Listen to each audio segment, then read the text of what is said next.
অনেক পুরনো কথা, যখন বাগদাদ থেকে কয়েক মাইল দূরে দরিয়াবাদ নামে একটি ছোট বসতি ছিল। এই বসতিতেই একজন সৎ এবং ধার্মিক ব্যবসায়ী ফজলুদ্দিন বাস করতেন। তার জীবন খুব সাধারণ ছিল, কিন্তু তার হৃদয়ে ছিল অনেক বড়। তার স্ত্রীর মৃত্যু হয়েছিল বহু বছর আগে, এবং এখন তার পুরো পৃথিবী ছিল তার দুই ছেলে, ইউনাস এবং হামজা। ইউনাস ছিল গম্ভীর মেজাজের, বুদ্ধিমান এবং অভিজ্ঞ। অন্যদিকে হামজা ছিল নিষ্পাপ, নরম মনের এবং খুব আবেগপ্রবণ। দুই ভাই একে অপরের জন্য মা-বাবা এবং বন্ধু উভয়ই ছিল। তাদের সম্পর্ক ছিল বিশুদ্ধ ভালোবাসা এবং আল্লাহর ওপর ভরসার ওপর নির্ভরশীল। এক শীতল সকাল ছিল, আকাশ মেঘে ঢাকা ছিল এবং বাতাসে এক অদ্ভুত শান্তি ও ভয়ের অনুভূতি ছিল। ফজলুদ্দিন তার দুই ছেলেকে কাছে ডাকলেন এবং খুব শান্ত স্বরে বললেন, আমার প্রিয় সন্তানেরা, যদি আমি একদিন তোমাদের সাথে না থাকি, তবে আল্লাহর ওপর ভরসা রেখো এবং কখনো তোমাদের ঈমান থেকে বিচ্যুত হইও না। ইউনাস এবং হামজার কাছে বাবার এই কথাগুলো খুব অদ্ভুত লাগল। তারা হাসি দিয়ে তার হাতে চুমু খেল এবং বলল, বাবা, আপনার মতো আর কেউ নেই। ইনশাআল্লাহ আল্লাহর রহমত আপনার ওপর সব সময় থাকবে। কিন্তু ভাগ্য কিছু অন্যরকমই লিখেছে। পরের দিনই ফজলুদ্দিন একটি বাণিজ্যিক কাফেলার সাথে কাছের শহরের দিকে রওনা হলেন। সফরের সময় রাতের অন্ধকারে ডাকাতরা কাফেলার ওপর আক্রমণ করল। সেই সময় ফজলুদ্দিন দুজন মানুষের জীবন বাঁচালেন, কিন্তু নিজে আহত হয়ে শহীদ হলেন। যখন তার মৃত্যুর খবর দরিয়াবাদে পৌঁছাল, তখন পুরো গ্রামে যেন শোকের ছায়া নেমে এল। এবং যখন ইউনাস ও হামজা তাদের বাবার জানাজা নিয়ে এল, তখন গ্রামের মানুষ হাউমাউ করে কেঁদে উঠল। কিন্তু ইউনাস চুপচাপ দাঁড়িয়েছিল। তার চোখে ছিল অশ্রুর সমুদ্র এবং হৃদয়ে এক অদ্ভুত স্থিরতা। বাবার দাফনের পর যখন রাতে দুই ভাই তাদের ছোট ঘরের কোণে বসেছিল, তখন হামজা ধীরে ধীরে জিজ্ঞেস করল, ভাইজান, এখন আমাদের কে আছে এবং আমরা এখন কার ওপর ভরসা করে বাঁচব? ইউনাস তার চুলে হাত বুলিয়ে বলল, হামজা, এখন আল্লাহই আমাদের ভরসা। যিনি আমাদের কাছ থেকে সব কিছু নিয়েছেন, তিনিই আমাদের দেবেন। এভাবেই দুঃখ ও দুশ্চিন্তায় ইউনাস ও হামজার জীবন চলতে লাগল। যখন গ্রামের মানুষ তাদের এই অবস্থা দেখল, তখন কিছু গ্রামবাসী ইউনাস ও হামজাকে তাদের সাথে থাকার প্রস্তাব দিল। কিন্তু ইউনাস নরমভাবে গ্রামবাসীদের প্রত্যাখ্যান করল এবং বলল, বাবা আমাদের সম্মান ও পরিশ্রমের জীবন শিখিয়েছিলেন। আমরা সেই জীবনই বাঁচব। একবেলা খাবার জুটুক বা না জুটুক, আমরা মাথা উঁচু করে বাঁচব। এভাবেই দুজনের জীবন চলতে লাগল। কিন্তু যখন জীবন ধারণের জন্য কিছুই অবশিষ্ট রইল না, তখন দুই ভাই তার বাবার পুরনো দোকানটি আবার খোলার সিদ্ধান্ত নিল। সেখানে বই, আতর, তাবিজ এবং কিছু পুরনো ধর্মীয় জিনিস রাখা ছিল। ইউনাস সকালে মসজিদের পরিষ্কার পরিচ্ছন্নতা করত, তারপর হামজার সাথে দোকান সামলাত। প্রথম দিকে মানুষ মনোযোগ দিত না, কিন্তু ধীরে ধীরে দুই ভাইয়ের সততা ও নম্রতা সবার মন জয় করে নিল। একদিন কাছের শহর থেকে একজন বিখ্যাত ধনী ব্যবসায়ী শেখ হারুন দরিয়াবাদে এলেন। যখন তিনি ইউনাসের দোকান দেখলেন এবং তার সাথে কথা বললেন, তখন তিনি তার দ্বারা খুব প্রভাবিত হলেন। তিনি বললেন, তুমি আমার সাথে শহরে চলো, আমি তোমাকে বড় ব্যবসায় অন্তর্ভুক্ত করতে পারি। ইউনাস বিনয়ের সাথে উত্তর দিল, শেখ, আমি তখনই যাব যখন আমার ছোট ভাই হামজাও আমার সাথে যাবে। শেখ হেসে বললেন, শহরে এতিমদের জন্য জায়গা হয় না বাবা। ইউনাস হেসে বলল, আমরা এতিম, কিন্তু অসহায় নই। আমাদের সাথে আমাদের আল্লাহ আছেন। শেখ কিছু বললেন না এবং চলে গেলেন। গ্রামের কিছু লোক তাদের দেখে হাসতে লাগল। সেই রাতে ইউনাস নামাজের শেষে হাত তুলল, হে আল্লাহ, যদি এই সব পরীক্ষা হয়, তবে এগুলি থেকে আমাদের মুক্তি দাও। আমরা তোমার ওপর সন্তুষ্ট থাকতে চাই, দুনিয়ার ওপর নয়।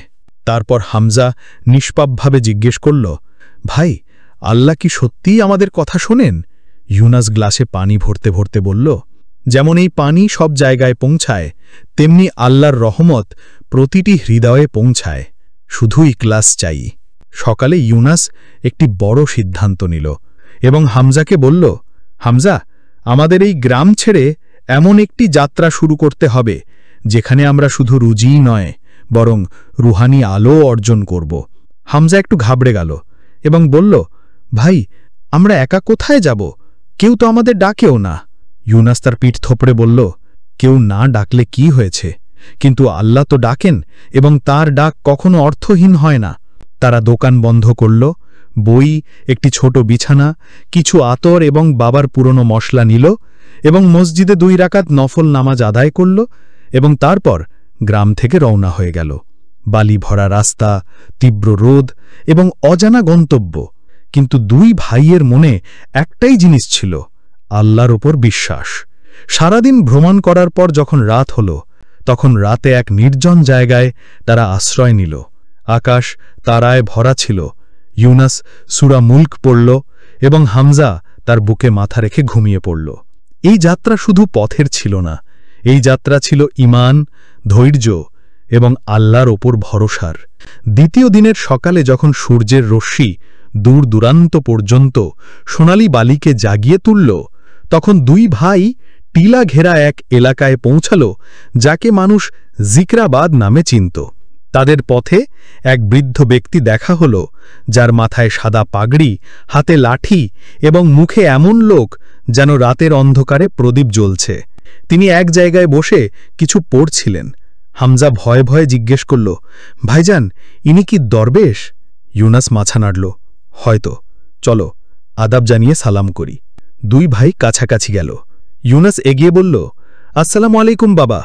বৃদ্ধ দরবেশ চোখ খুললেন, কণ্ঠে ভালোবাসা ছিল। ওয়ালাইকুম আসসালাম। হে মুহাজিরগণ, তোমরা কি সন্ধানে আছো নাকি পলাতক? ইউনাস ধীর কণ্ঠে জবাব দিল, আমরা সন্ধানে আছি আল্লাহর পথের, এক উদ্দেশ্য এবং হয়তো নিজেদেরই।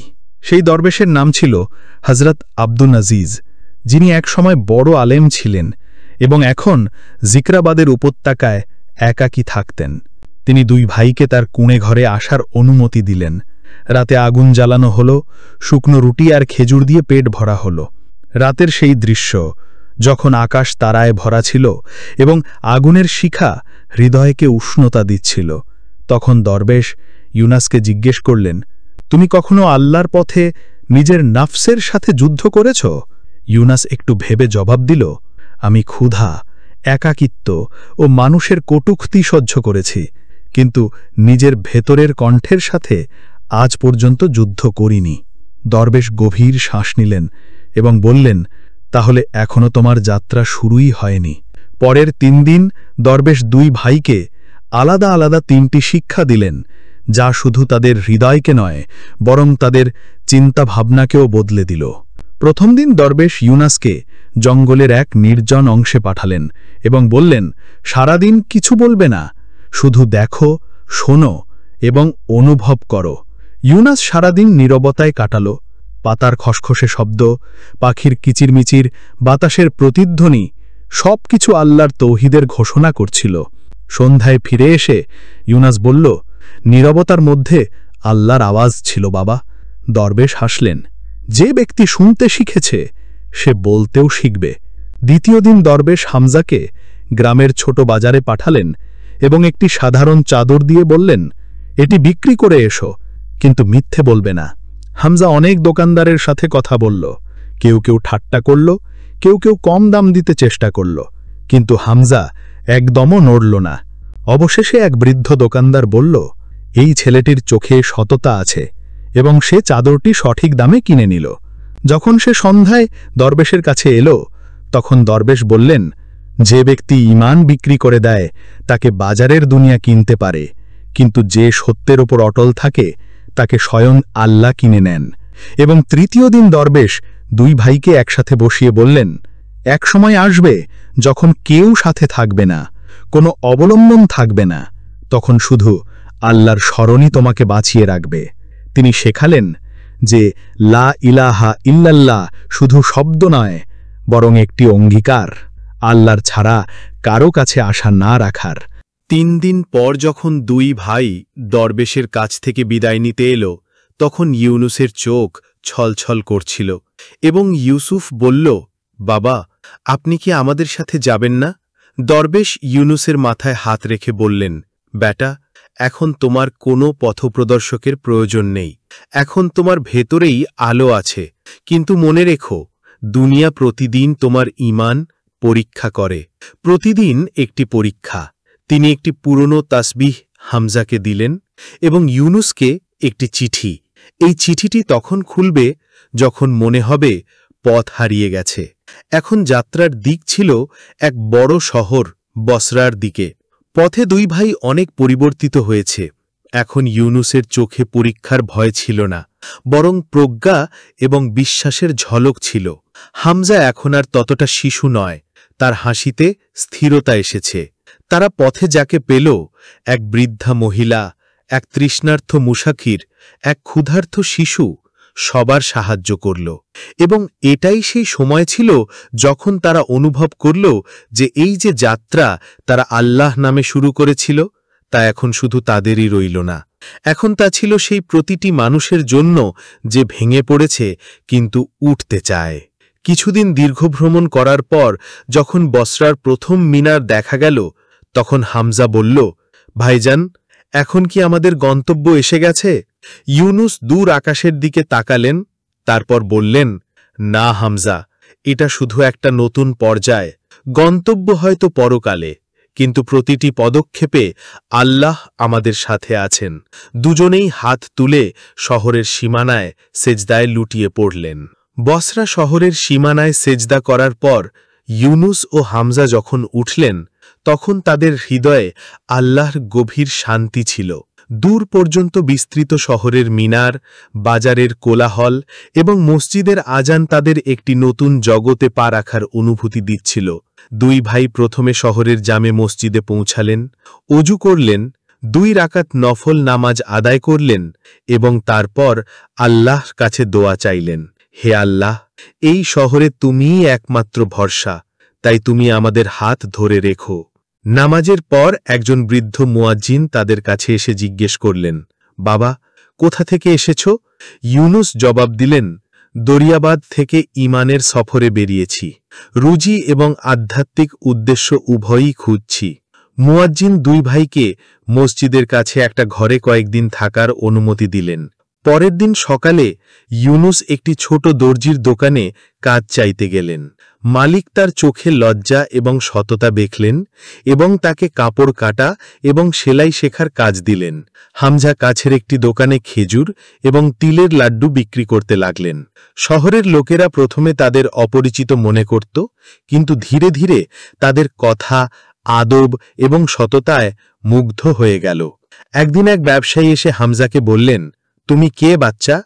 এত সততা কোথা থেকে পেলে? হামজা হেসে বললেন, আমি আল্লাহর বান্দা এবং যা কিছু শিখেছি তা আমার ভাই এবং একজন বৃদ্ধ দরবেশের কাছ থেকে শিখেছি। এইভাবেই দুই ভাইয়ের জীবন বসরায় কাটতে লাগল। একদিন রাতে যখন ইউনুস মসজিদ পরিষ্কার করে ফিরছিলেন, তখন হামজা ঘুমিয়ে পড়েছিলেন।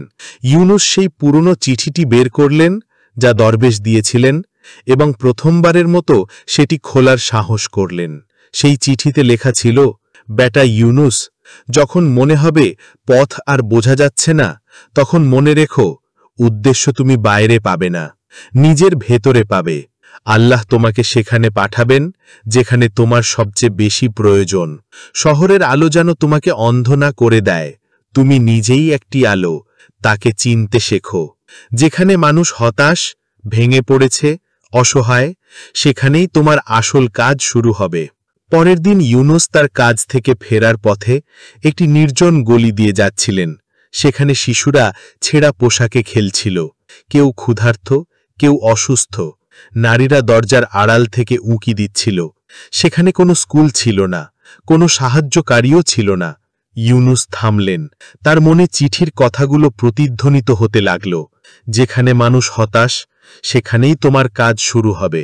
হামজাকে বলল, আমরা আমাদের আয়ের কিছু অংশ আলাদা করব এবং এই মহল্লার জন্য একটি বাড়ি, উম্মিদ অর্থাৎ আশা বাড়ি বানাবো, যেখানে শিশুরা পড়াশোনা করতে পারবে, অসুস্থরা ওষুধ পাবে এবং অসহায়রা দুবেলার রুটি খেতে পারবে।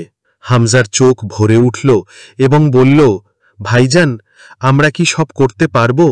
ইউনুস হেসে বললেন, যদি নিয়ত খাঁটি হয় তাহলে আল্লাহ নিজেই পথ তৈরি করে দেন। সপ্তাহের পর সপ্তাহ পরিশ্রমের পর মসজিদের কাছে একটি ছোট ঘর তৈরি হল। সেখানে একটি মাদুর, কিছু বই, একটি পানির কলস এবং একটি বোর্ড ঝুলানো ছিল, যেখানে লেখা ছিল, আল্লাহর নামে প্রতিটি অসহায়ের ঘর। লোকেরা আসতে লাগল, শিশুরা পড়তে লাগল, নারীরা দোয়া করতে লাগল এবং শহরের কিছু ধনী লোক সাহায্য করতে লাগল। এখন ইউনুস শুধু একজন দর্জি নন, তিনি একজন পথপ্রদর্শক হয়ে উঠলেন। শিশুরা তাকে মহসিন ভাই বলতে লাগল। হামজা এখন শুধু খেজুর বিক্রি করতেন না, বরং প্রতিটি শিশুকে খাবার দিতেন এবং দোয়া শেখাতেন। এক সন্ধ্যায় মসজিদের সামনে ইউনুস ও হামজা বসেছিলেন। সূর্য অস্ত যাচ্ছিল এবং শিশুদের কণ্ঠ বাতাসে প্রতিধ্বনিত হচ্ছিল। হামজা ইউনুসকে জিজ্ঞেস করলেন, ভাইজান, আমরা কি এখন গন্তব্যে পৌঁছে গেছি? ইউনুস দূর আকাশের দিকে তাকালেন, তারপর বললেন, হামজা, যখন কোনো এতিম শিশু হাসে, যখন কোনো বিধবা নারী রুটি খেয়ে দোয়া দেয়, সেটা গন্তব্যের চেয়ে কম নয়, কিন্তু আসল গন্তব্য তখন হবে যখন আল্লাহ রাজি হবেন। দুই এতিম ভাইয়ের ঈমানের সফর আমাদের শেখায় যে জীবন যতই কঠিন হোক না কেন, যদি হৃদয়ে ঈমান, ধৈর্য এবং আল্লাহর উপর ভরসা থাকে, তাহলে প্রতিটি অন্ধকারে আলো পাওয়া যায়। ইউনুস ও হামজা মা বাবাকে হারানোর পরও হাল ছাড়েননি। তারা একাকিত্ব, ক্ষুধা এবং তিরস্কারের মুখোমুখি হয়েছিলেন, কিন্তু মিথ্যার আশ্রয় নেননি। দরবেশের নির্দেশনা থেকে তারা বুঝতে পেরেছিলেন যে সত্যিকারের শক্তি ভেতর থেকে আসে, এবং যখন মানুষ তার কষ্টকে অন্যের সাহায্যের মাধ্যম বানিয়ে নেয়, তখন সেটাই তার সবচেয়ে বড় নেকি হয়ে ওঠে।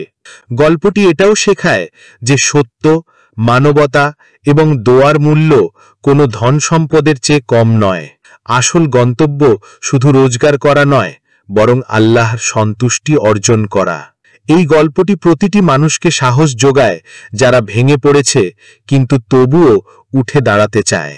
যদি আপনাদের আমাদের এই গল্পটি ভালো লেগে থাকে, তাহলে ভিডিওটি লাইক করুন, শেয়ার করুন এবং কমেন্ট বক্সে অবশ্যই জানাতে ভুলবেন না আপনার মতামত, কারণ আপনাদের মতামত আমাদের জন্য খুবই গুরুত্বপূর্ণ।